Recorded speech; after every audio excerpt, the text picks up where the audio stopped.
শুভকামনা। Thank you. Best of luck. আমার girlfriend দুইটা জিনিসই খুব ভালো পারে, একটা ব্রেকআপ আর একটা মেকআপ। একবার আমার গার্লফ্রেন্ডকে নিয়ে রেস্টুরেন্টে খাইতে গেছি, হঠাৎ করে ও চিৎকার করে উঠে, ও আমাকে বলে, বাদল আজকে থেকে এই মুহূর্তে তোমার সাথে আমার ব্রেকআপ। আমি মনে মনে কিছুই বলি না, কারণ এটার সাথে আমি খুব অভ্যস্ত। ও চিৎকার করে আমাকে বলতেছে, তুমি আমার হৃদয় ছিন্ন ভিন্ন করে দিয়েছো।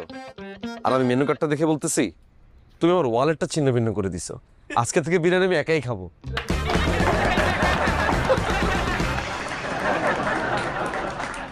আমার এই কথা শুনে আমার গার্লফ্রেন্ড চরম বিরক্ত। সে তখন বিরক্ত আমাকে বলে, বাদল আজকে থেকে তুমি আমাকে আর দেখতে পারবা না। আমি তখন সানগ্লাস খুলে বললাম, চিন্তা করো না, চোখের লেন্স আপডেট দিয়েছি, এখন থেকে সব ভালো জিনিসই দেখবো। ধন্যবাদ। অনেক অনেক ধন্যবাদ।